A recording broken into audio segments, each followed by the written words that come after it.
Hi, my name is Billy Harrison. I'm 29. I design mobile games for a studio in Portland. Last Christmas, I drove back to Beaverton with a warm pie on my lap, snow on the lawn, lights around the porch. The kind of scene that makes you think family is simple.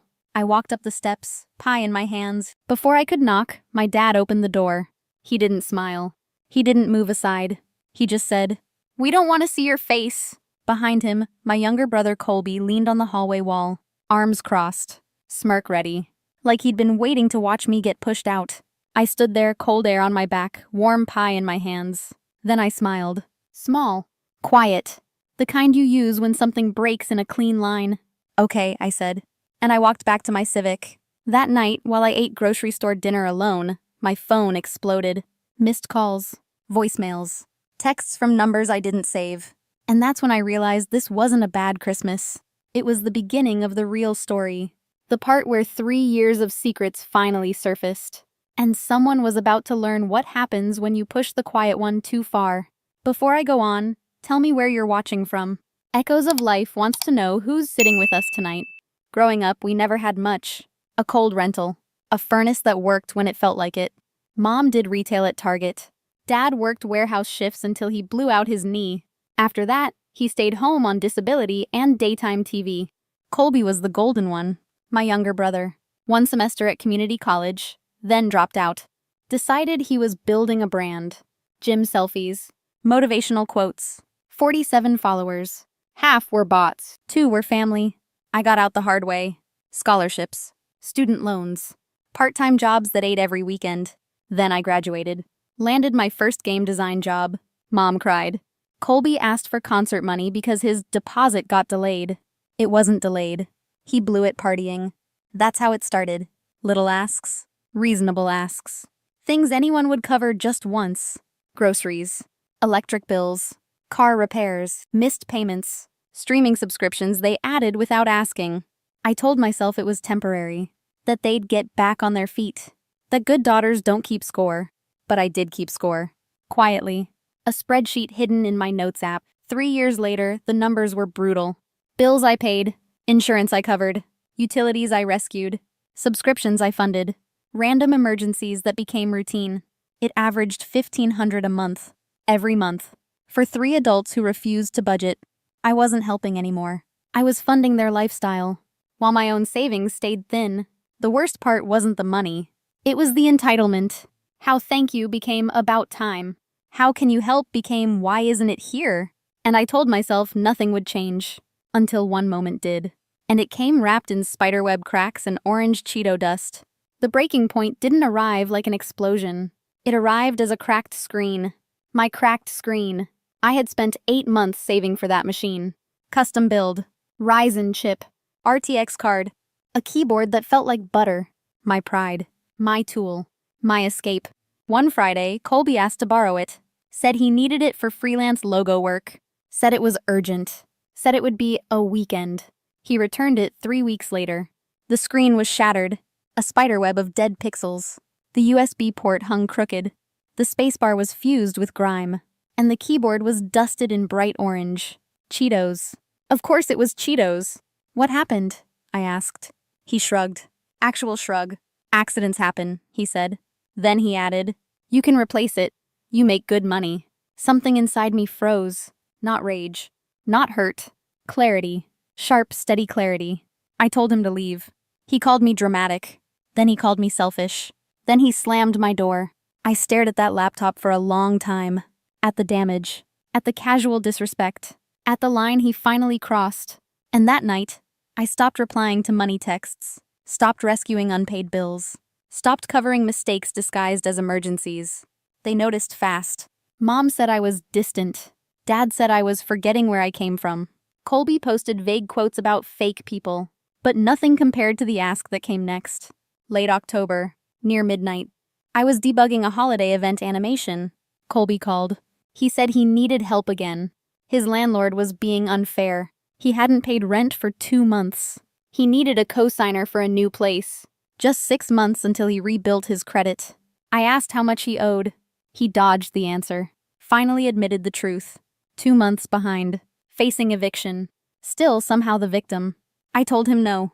He acted like I'd announced a death, said I was heartless, said he'd be homeless, said I'd regret it. But the word held. It didn't crack. Neither did I. And from that moment, everything shifted. Because once you say your first real no, your whole life realizes it can finally change. And mine was about to change faster than anyone expected. If this were your life, what would you do? Echoes of Life wants your take. Comment 1 to keep the peace quietly. Comment 2 to cut the cord, even if it hurts. Once I said no, the quiet didn't last. It never does with people who depend on your silence. Sam, my best friend, my part-time conscience, looked at me over noodles. "They're going to freak out," he said. He wasn't wrong. We planned anyway. A clean break. 17 connections to sever.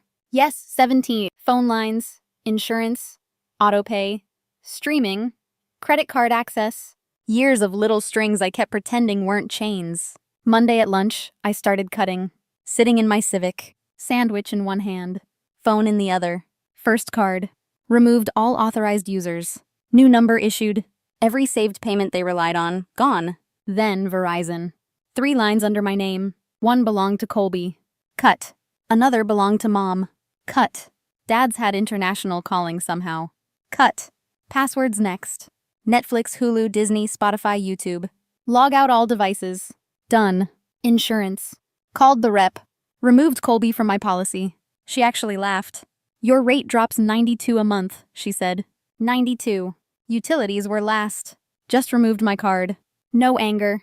No message. No warning. Just the sound of my own life returning. By the time I finished, the threads were gone.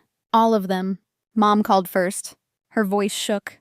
"What happened to our phones?" I said, "Set up your own accounts." She cried. I hung up. Dad texted next. "Internet's out. Fix it." I replied, "It's yours to fix." Colby left a voicemail. All rage and blame. I deleted it. Sam brought whiteboards. "Thanksgiving ambush?" he asked. "No," I said. "Christmas." He raised his brows. "Cold." "Fitting," I said. Christmas morning arrived sharp and bright. I parked on the street, held another warm pie in my hands, walked up the familiar path. Dad opened the door, already red-faced, already ready to explode. "In the kitchen," he barked. Not a greeting. A command. I followed. Mom behind him. Colby leaning in the doorway, watching like a spectator at his favorite sport. Dad didn't waste time. "You're turning everything back on. Today." "No," I said. Clear. Steady. Mom tried shaking guilt into me. "We can't afford new accounts." "You weren't affording the old ones," I said. Dad jabbed a finger at my chest. "We raised you. You owe us." And that's when I pulled out my phone, opened my spreadsheet, turned the screen toward them. 3 years. $43,000. Color-coded. Documented. Undeniable. Mom went pale.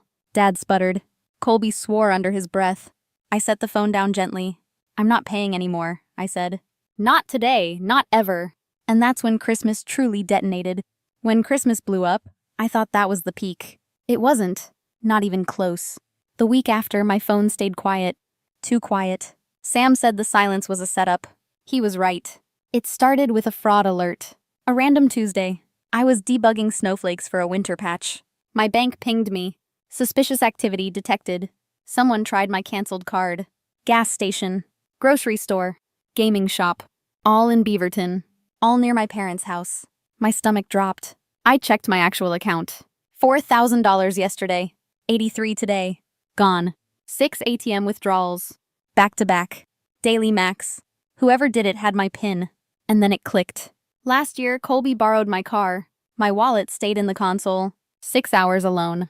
6 hours to memorize a card number. 6 hours to watch me type my PIN. My hands shook dialing the police. But my voice didn't. The detective, Barnes, listened quietly. I showed him dates, amounts, locations. He asked if I had documentation. I showed him the spreadsheet. 3 years. 43,000. His eyebrows climbed. "We'll pull footage," he said. 48 hours later, he called back. They had everything. ATM cameras. Angles. Clear as daylight. Colby. My debit card in his hand.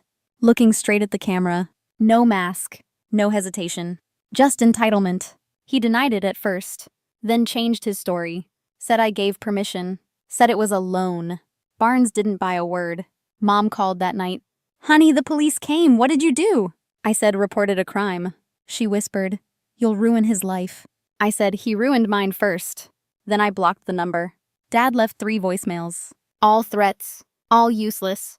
I saved every one. 12 days later, the bank refunded my money. Every cent. Colby took a plea deal.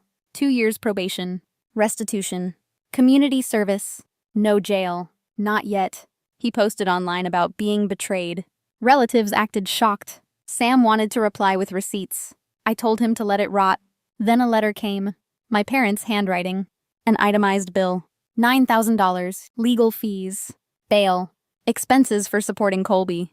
At the bottom, we know you have the means. Sam read it. Then wrote his own bill. $43,000. Itemized. Signed. Sent back with a photo. Dad called instantly. Sam answered. I promise you, he said. If you keep pushing, I'll post everything. The calls stopped. The messages stopped. The pressure stopped. Finally. Or so I thought. Because real consequences were still coming. And not just for them. The consequences didn't land fast. They landed slowly. Quietly. Like snow building weight on a roof. 3 months after the plea deal, Colby slipped again. Missed community service. Drove with a suspended license. Got picked up during a traffic stop. The judge didn't play. 60 days in county. Extended probation. Mandatory restitution. Mom and Dad didn't show. Not one person from the house I bankrolled for years. Just me and Sam in the back row. Watching the fallout finally stick. I didn't feel triumphant. Didn't feel broken. Just done. Like I'd put down a weight nobody else ever noticed. When Colby got out, the payments began. $50 a month. Automatically. Every 30 days. My name on his statement for years to come. Sam howled when he heard. He has to pay you for the next decade. I shrugged. It's accountability, not revenge. Life moved again. Steady. Warmer. Mine. Work promoted me. I saved money for the first time in years. Sam and I built an indie game. Harper joined us. We formed a team. A real one. Then one night, a year after Christmas, we made a decision. We'd quit our studio. Start our own. Build something that belonged to us. We toasted with cheap drinks. Laughed too loud. Mapped out the future on sticky notes. Around midnight, my phone buzzed. Unknown number. Colby. A short message. No excuses. No ask. I'm sorry for everything. I hope you're okay. I read it twice. Then blocked the number. Mercy doesn't always require access. And as I turned off the lights, I realized something simple. Walking away didn't destroy me. It freed me. Because sometimes peace isn't who you keep. It's who you stop carrying. If this story stayed with you, please like, share, and subscribe. Echoes of Life will be here for the next one. Quiet truth, steady heart, every time.